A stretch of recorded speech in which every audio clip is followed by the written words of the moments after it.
ಈ ಮುಳಬಾಗಿಲು ವಿಧಾನಸಭಾ ಕ್ಷೇತ್ರದ ಜನಪ್ರಿಯ ಶಾಸಕರಾದಂತಹ ಶ್ರೀ ಸಮೃದ್ಧಿ ಬಿ ಮಂಜುನಾಥ್ ಸಾಹೇಬ್ರೆ, ತಾಲೂಕು ದಂಡಾಧಿಕಾರಿಗಳಾದಂತಹ ಶ್ರೀಮತಿ ಗೀತಾ ಮೇಡಮ್ ಅವರೇ, ನಗರಸಭಾ ಅಧ್ಯಕ್ಷರಾದಂತಹ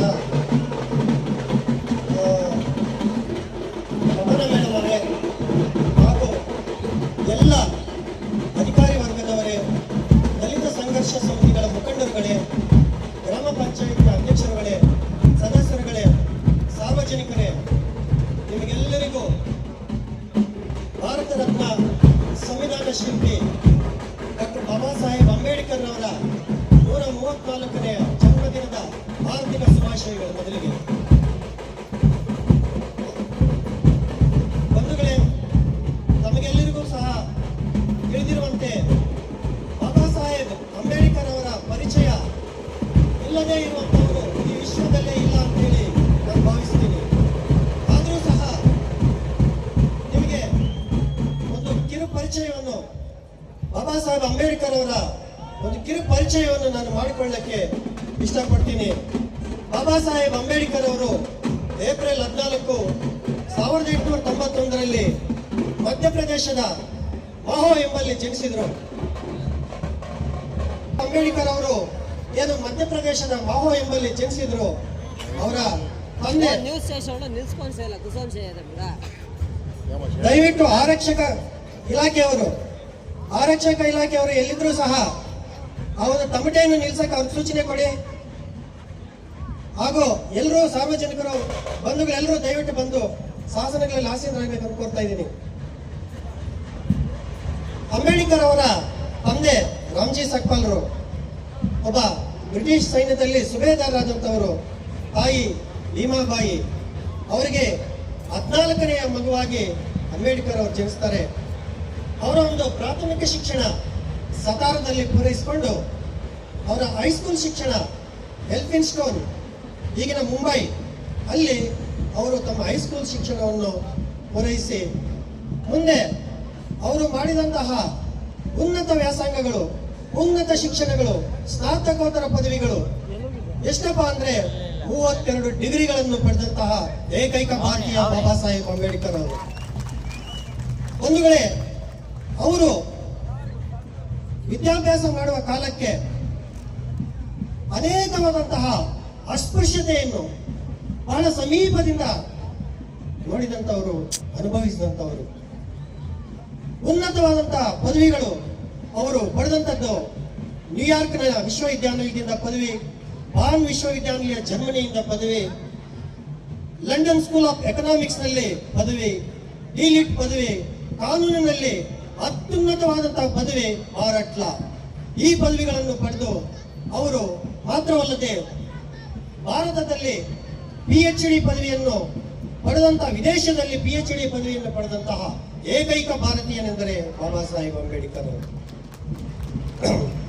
ಬಂಧುಗಳೇ, ನಿಮ್ಗೆಲ್ರಿಗೂ ಗೊತ್ತಿರುವ ವಿಚಾರ, ಅನಾದಿ ಕಾಲದಿಂದಲೂ ವರ್ಣಾಶ್ರಮ ಎಂಬ ಪಿಡುಗು ಈ ಭಾರತದಕ್ಕೆ ಪಟ್ಟಿ ಪೀಡಿಸಿ ಅದರಿಂದಂತಹ ಶೋಷಿತರ, ದೀನರ, ದಲಿತರ, ದಮನಿತರ ಒಕ್ಕರಿನ ಧ್ವನಿಯಾಗಿ ಈ ವರ್ಣಾಶ್ರಮದ ವಿರುದ್ಧ, ಆ ಕಂದಾಚಾರದ ವಿರುದ್ಧ ಹೋರಾಡಿ ಅವರ ಧ್ವನಿಯಾಗಿ ಇಂಥವರು ಬಾಬಾ ಸಾಹೇಬ್ ಅಂಬೇಡ್ಕರ್ ಅವರು. ಅಷ್ಟೇ ಅಲ್ವಾ, ಅವರು ಅದು ಮಾಡಿದ ಸರ್ವರ ಬಾಳಿಗೆ. ಈ ದಿನ ಅನೇಕರು ಹೇಳ್ತಾರೆ ಕೇವಲ ಬಾಬಾ ಸಾಹೇಬ್ ಅಂಬೇಡ್ಕರ್ ಒಂದು ವರ್ಗಕ್ಕೆ ಸೀಮಿತವಾದವರು. ಖಂಡಿತ ತಪ್ಪು ನಿಮ್ಮ ಅಭಿಪ್ರಾಯ. ಬಾಬಾ ಸಾಹೇಬ್ ಅಂಬೇಡ್ಕರ್ ಒಂದು ವರ್ಗವನ್ನು ಪ್ರತಿನಿಧಿಸಲಿಲ್ಲ, ಸರ್ವರ ಬಾಳಿಗೆ, ಎಲ್ಲರ ಬಾಳಿಗೆ, ಕೆಲವರ ಬಾಳಿಗೆ ಅಲ್ಲ, ಸರ್ವರ ಬಾಳಿಗೆ ಬೆಳಕಾಗಿ ಬಂದವರು ಬಾಬಾ ಸಾಹೇಬ್ ಅಂಬೇಡ್ಕರ್ ಅವರು.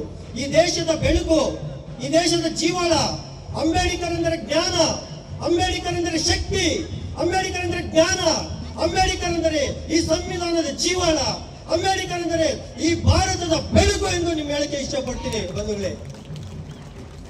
ಇಷ್ಟೇ ಮಾತ್ರ ಅಲ್ಲ, ನೀವು ಸ್ವಲ್ಪ ಇತಿಹಾಸವನ್ನು ನೋಡಿದ್ರೆ ನಿಮ್ಗೆ ಚೆನ್ನಾಗಿ ಅರ್ಥ ಆಗುತ್ತೆ. ಎಷ್ಟು ಇಲ್ಲ, ನಮ್ಮ ತಂದೆಯ ಕಾಲ, ನಮ್ಮ ತಾತನ ಕಾಲ, ಧನ್ಯವಾದಗಳು. ನಮ್ಮ ತಂದೆಯ ಕಾಲ, ನಮ್ಮ ತಾತನ ಕಾಲ, ನಮ್ಮ ಮುತ್ತಾತನ ಕಾಲ ಸಾಕು.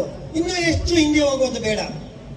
ಎಷ್ಟು ಅನುಭವ, ನೋವು, ನಲಿವು ಅನುಭವಿಸಿದ್ದೇವೆ. ಒಂದು ಸಲ ನಿಮ್ಮ ಮುಂದೆ ಕಣ್ಮುಂದೆ ತಂದುಕೊಳ್ಳಿ ಬಂಧುಗಳೇ. ಪಶುಗಳನ್ನು ಮುಟ್ಟಬಹುದು, ಪ್ರಾಣಿಗಳನ್ನು ಮುಟ್ಟಬಹುದು, ಹಂದಿಗಳನ್ನು ಮುಟ್ಟಬಹುದು, ಕ್ಷುದ್ರ ಪ್ರಾಣಿಗಳನ್ನು ಮುಟ್ಟಬಹುದು, ಮನುಷ್ಯರನ್ನು ಮುಟ್ಟಂಗಿಲ್ಲ.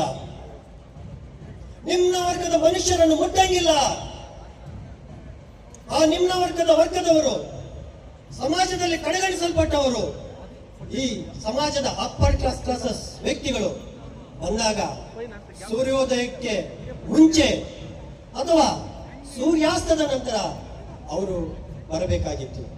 ಹಾಗೆ ಬರುವಾಗ ಸೊಂಟಕ್ಕೆ ಒಂದು ಕಸ್ಮರ್ಗಿ, ಕೊರಳಿಗೆ ಒಂದು ಮಡಿಕೆ ಕಟ್ಟಿಕೊಂಡು ಬರಬೇಕಾಗಿತ್ತು.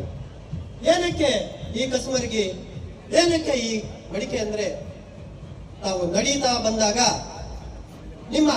ನಿಮ್ಮಲ್ಲಿ ಮೂರುವಂತಹ ಹೆಜ್ಜೆ ಗುರುತುಗಳನ್ನು ಅಳಿಸಕ್ಕೆ ಈ ಸೊಂಟಕ್ಕೆ ಕಟ್ಟಿರುವ ಕಸುಮರಿಗೆ. ನಿಮ್ಗೆ ಎಂಜಿನ್ ಹೋಗಿರ್ಬೇಕಂದ್ರೆ ತನ್ನ ಕೊರಳಲ್ಲಿ ಕಟ್ಟಿಕೊಂಡಿರುವಂತಹ ಮಡಿಕೆಗೆ ಮುಗಿಯಬೇಕಾಗಿತ್ತು. ಒಂದು ಸಲ ಆ ಒಂದು ಕ್ಷಣವನ್ನು, ಆ ಅನುಭವವನ್ನು, ಆ ನೋವನ್ನು ಒಂದು ಸಲ ನಿಮ್ಮ ಕಣ್ಣು ಮುಂದೆ ತಂದುಕೊಳ್ಳಿ. ಎಷ್ಟು ನೋವು ಅನುಭವಿಸಿದ್ದೀರಾ ನಮ್ಮ ಮೂಲ ನಿವಾಸಿಗಳು, ಎಷ್ಟು ಅವಮಾನ. ಇದನ್ನೆಲ್ಲ ಮೆಟ್ಟಿ ನಿಂತವರು ಈ ದೇಶಕ್ಕೆ ಅಸ್ಪೃಶ್ಯತೆ ಎಂಬ, ಈಗ 2019ರಲ್ಲಿ ಏನು ಕರೋನಾ ಬಂದಿತ್ತು ನಮಗೆಲ್ಲ ಗೊತ್ತು. ಹೆಂಗಿದ್ವಪ್ಪ ಕರೋನಾದಲ್ಲಿ? ಒಬ್ಬರಿಗೊಬ್ಬರು ಹತ್ತಿರ ಕೂರಂಗಿಲ್ಲ, ದೂರ ದೂರ ದೂರ ದೂರ ನಿಂತ್ಕೋಬೇಕು. ಯಾಕಂತ ಹೇಳಿದ್ರೆ ನಮಗೂ ಆ ಕೊರೋನಾ ವ್ಯಾಧಿ ಬಂದ್ಬಿಡುತ್ತೇನೋ ಅಂತ. ಹಾಗೆ ದೂರ ದೂರ ದೂರ ದೂರ ನಿಲ್ಲಿಸಿದ್ರು. ಬಹುಶಃ ಈ ದಿನ ನಾವು ಏನ್ ಈ ರೀತಿ ಕೂತ್ಕೊಂಡಿದ್ದೀವಿ, ಭುಜಕ್ಕೆ ಭುಜ ಕೊಟ್ಟು ಹೆಜ್ಜೆಗೆ ಹೆಜ್ಜೆ ಹಾಕಿ ಇದನ್ನ ನಾವು ಏನ್ ಕೂತ್ಕೊಂಡಿದ್ದೀವಿ, ಈ ರೀತಿ ಕೊಳ್ಳಕ್ಕೆ ಸಾಧ್ಯನೇ ಇರ್ತಿರ್ಲಿಲ್ಲ ಬಂಧುಗಳೇ. ನಮ್ಮ ಅಂಬೇಡ್ಕರ್ ಜಿಯವರು ಈ ಸಂವಿಧಾನ ಬರೀಲಿಲ್ಲ ಅಂದ್ರೆ ಇದು ಸಾಧ್ಯನೇ ಇರಲಿಲ್ಲ. ಆ ಒಂದು ಅಸ್ಪೃಶ್ಯತೆ ಎಂಬ ಆ ಕೊರೋನಾವನ್ನು ಹೋಗಲಾಡಿಸಿದವರು ಬಾಬಾ ಸಾಹೇಬ್ ಅಂಬೇಡ್ಕರ್ ಅವರು. ಹೇಗೆ ಹೋಗಲಾಡಿಸಿದವರು? ಕೊರೋನಾಗೆ ನೋಡಿ, ಕೊರೋನಾಗೆ ಔಷಧಿ ಕಂಡು ಹಿಡಿದ್ರು. ಏನು ಕೋವಿಶೀಲ್ಡ್, ಕೋವ್ಯಾಕ್ಸಿನ್ ಎಲ್ಲರೂ ಹಾಕೊಂಡಿದ್ದೀರೋ ಇಲ್ಲ, ಏನು ನಮ್ಗೆ ಬೇಡ ಅಂತ. ಅದೇ ರೀತಿ ಬಾಬಾ ಸಾಹೇಬ್ ಅಂಬೇಡ್ಕರ್ ಅವರು ಸಂವಿಧಾನದಲ್ಲಿ 17ನೇ ಅನುಚ್ಛೇದವನ್ನು ಜಾರಿಗೆ ತರುವುದರ ಮೂಲಕ ಅಸ್ಪೃಶ್ಯತೆಯ ಸಂಪೂರ್ಣವಾದ ನಿಷೇಧವನ್ನು ಮಾಡಿದರು. ಯಾವುದೇ ರೀತಿಯಲ್ಲಿ ಅಸ್ಪೃಶ್ಯತೆಯನ್ನು ಆಚರಿಸುವುದು ಅದು ದಂಡನೀಯವಾದಂತಹ ಅಪರಾಧ ಅಂತೇಳಿ ನಿಮ್ಗೆ ಹೇಳಕ್ಕೆ ಬಯಸ್ತೀನಿ ಬಂಧುಗಳೇ. ಈಗಾಗಲೇ ನಮ್ಮ ಅನೇಕರು ಹೇಳ್ತಾ ಇದ್ರು ಭಾರತದ ಸಂವಿಧಾನ ಹೆಂಗೆ, ಅದರ ಹಿರಿಮೆ, ಅದರ ಮಹತ್ವ ಹೆಂಗಪ್ಪ ಅಂತ. ನಮ್ಮ ಭಾರತದ ಸಂವಿಧಾನ ವಿಶ್ವದಲ್ಲಿ ಸರ್ವಶ್ರೇಷ್ಠವಾದಂತಹ ಸಂವಿಧಾನ ಅಂತ ಹೇಳಕ್ ಬಯಸ್ತೇನೆ. ನೀವು ನೋಡಿ, ನಾನು ನಿಮಗೆ ಒಂದು ವಿಚಾರ ಹೇಳ್ತೀನಿ. ಏನಪ್ಪಾ ಅಂದ್ರೆ, ಭಾರತೀಯ ಜೀವನದ ವಿಧಾನ ಅಂತ ಹೇಳ್ತಾರೆ. ಬಾಬಾ ಸಾಹೇಬ್ ಅಂಬೇಡ್ಕರ್ ಒಬ್ಬರು ಕೇಳ್ತಾರೆ, ನಿಮಗೆ ಸಂವಿಧಾನದಲ್ಲಿ ಬಹಳ ಇಷ್ಟವಾದಂತಹ ಭಾಗ ಯಾವುದು ಅಂದ್ರೆ 3ನೇ ಭಾಗ ಹಾಗೂ 32ನೇ ವಿಧಿ ಅಂತ ಹೇಳ್ತಾರೆ. ಅದು ಸಂವಿಧಾನದ ಪರಿಹಾರದ ಹಕ್ಕು. ಅದನ್ನು ಬಿಟ್ರೆ ಬಹಳ ಅರ್ಥಗರ್ಭಿತವಾದಂತಹ ಭಾಗ ಯಾವುದು ಅಂತ ಅವರನ್ನ ಕೇಳಿದಾಗ ಸಂವಿಧಾನದ ಪೀಠಿಕೆ ಅಂತ ಹೇಳ್ತಾರೆ. ಆ ಒಂದು ಸಂವಿಧಾನದ ಪೀಠಿಕೆಯನ್ನು ನಾನೀಗ ವಾಚನ ಮಾಡ್ತೇನೆ. ತಾವೆಲ್ಲರೂ ಕೂಡ ಕೈಯನ್ನು ಮುಂದೆ ಚಾಚಿ, ಈ ರೀತಿ ಕೈಯನ್ನು ಮುಂದೆ ಚಾಚಿ. ಇದು ನಮ್ಮ ಭಾರತೀಯ ಜೀವನದ ವಿಧಾನ ಅಂತ ಕೂಡ ಹೇಳಲ್ಪಟ್ಟಿದೆ. ನಾನು ಹೇಳ್ತೇನೆ, ಅದೇ ಪದಗಳನ್ನು ನೀವು ಮತ್ತೆ ಉಚ್ಚರಿಸಬೇಕಾಗುತ್ತೆ.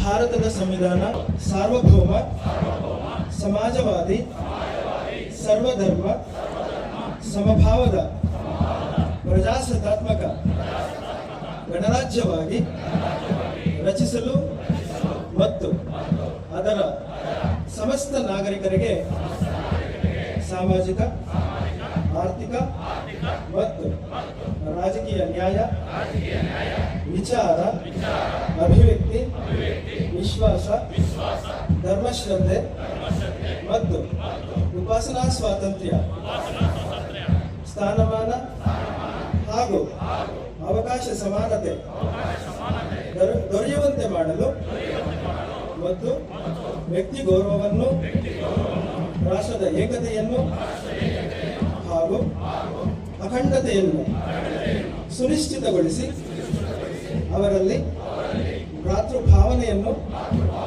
ವೃದ್ಧಿಗೊಳಿಸಲು ಶ್ರದ್ಧಾಪೂರ್ವಕ ಸಂಕಲ್ಪ ಮಾಡಿದವರಾಗಿ ನಮ್ಮ ಸಂವಿಧಾನ ಸಭೆಯಲ್ಲಿ 1949ನೇ ಇಸವಿ ನವೆಂಬರ್ ತಿಂಗಳ 26ನೇ ತಾರೀಖಾದ ಈ ದಿವಸ ಈ ಮೂಲಕ ಈ ಸಂವಿಧಾನವನ್ನು ಅಂಗೀಕರಿಸಿ ಅಧಿನಿಯಮಗೊಳಿಸಿ ಅರ್ಪಿಸಿಕೊಂಡಿದ್ದೇವೆ. ಜೈ ಹಿಂದ್, ಜೈ ಭಾರತ್, ಜೈ ಭೀಮ್.